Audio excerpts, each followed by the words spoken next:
गोटे बजार रे जड़े पिजुली वाला पिजुली बिकुला से पटे दे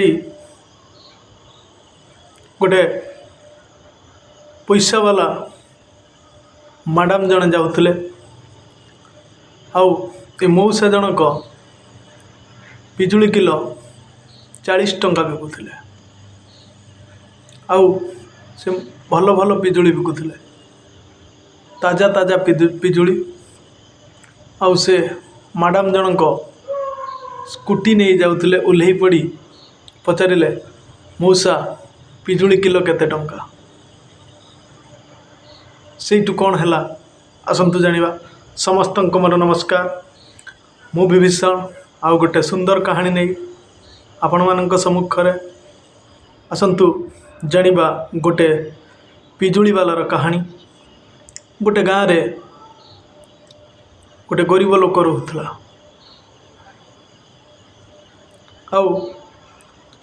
सी गोटे पिजुली गछ ता बाड़ी थिला। बहुत पिजुली होता कौन से रोजगार भी से मौसांकर नथिला। से पिजुली बिकी तांको फैमिली रो गुजराण मेंटाउले। से पिजुली गछ एमतीका जे वर्षक 12 मास ही हुए, प्रबल हुए। ये बुढ़ा मौसा आउ तांकर स्त्री 2 जन पुओ सबू बाहर अच्छी। बाहा सारा पर तो कई कहार नुहति। बहुत दुख कष्ट चलुले। पैसा पत्र तांको पुओ मौसा को भी दियंती नहीं। बहुत कष्ट जीवन यापन करुले। बयस हो गले काम करें ना और से पिजुली बिकिकी जीवन यापन करुले। सबुदिन मार्केट नहीं बिक्री करती।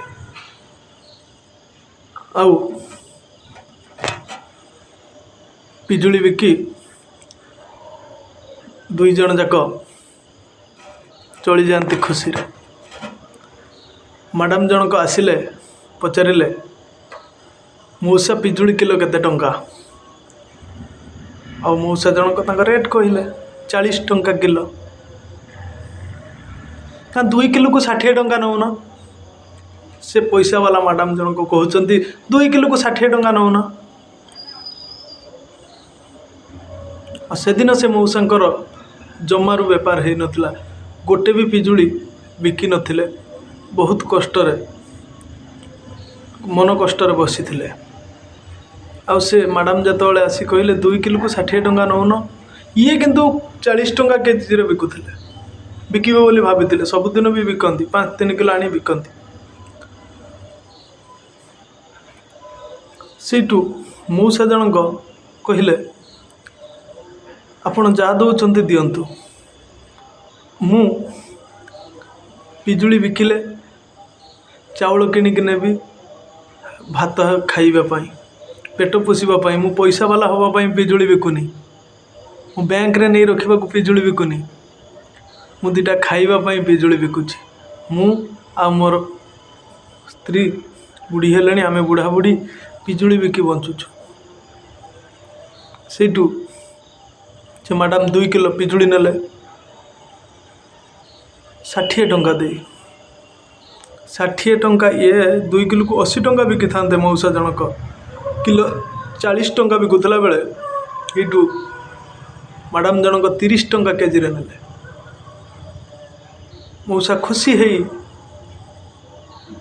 पॉलिथिन ले भरी ओजन करी भल भल बाछी देदेले मैडम को हाथ को। मैडम नहीं कि गले नहीं कि जाऊ जाऊ जस्ट टिके आग को गले ये गोटे बड़ होटेल थिला, रेस्टोरेंट थिला। ता आखपाखरे तांको सांग क्लासमेट देखा हेले। मैडम तो पैसा वाला तांकर सांग जेतोले देखा हेले कथा है कि मैडम जनक तांको सांग माननकु होटेल को डाकिले। आस टिके खाईदबा। बड़ होटेल 5 स्टार होटेल। आस टिके किछि खाई दे जीवा। एते दिन पर देखाइछ। आस टिके कौन खाईदबा।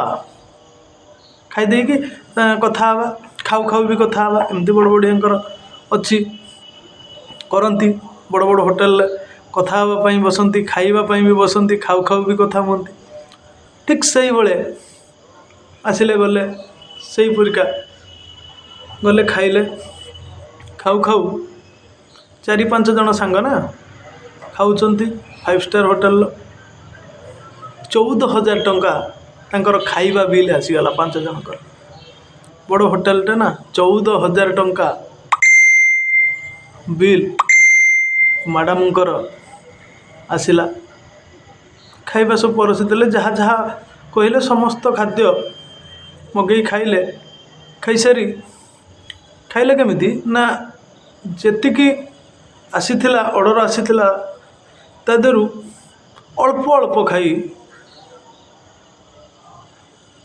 अधारू अधिक जिनस फिंगिदेले खाइलेनी छाड़ी पलि आसिले खाइबा हो गला अधारू अधिक जिनस खाइलेनी अधारू कम जिनस जहाँ सब ऑर्डर करते अधारू कम जिनस खाई अधारू अधिक जिनस फिंगिदेले फिंगिदे आसिले जे पचारे केते टंका है आपणकर जे तो बिल देदेले 14,000 टंका आपणकर जे रेस्टोरेंटर मालिक कहले और जी जो दौले जो भाई जनक ताकू कौन वेटर बोली कहती जे 14,000 टंका है मैडम आपणकर मैडम से 15,000 टंका तांको देले होटेल वाला मालिक को 15,000 टंका देले 14,000 टंका खाइबा पैसा आ 1,000 टंका टिप बड़ बढ़िया सब दियंती ना टिप देले 1,000 टंका तो सेठी ये जो पैसा वाला लोक नहेले तो जड़े 5 स्टार होटेल खोली पारिबनी ये बहुत पैसा वाला बोली 5 स्टार होटेल खोली बड़ बड़ लोक आसबे आउ सेठी से गरीब लोक पाखरु 40 टंका बदल रे 30 टंका दे आणुथवा महिला जनक मैडम जनक 40 टंकार मौसा बिकिले खाइबे पेट को खाइबे बंचापी प्रयास करुचंती जे चाउल नेबे राशन नेबे खाइबा आ एठी सेही मैडम सेठी 40 टंका जगह 30 टंका दे 2 किलो पिजुड़ी आनी बहुत खुशी है गर्वर सौकार है आसी एठी 14,000 टंका जगह 15,000 टंका टिप दौरान से पैसा वाला लोक को जदि गरीब लोक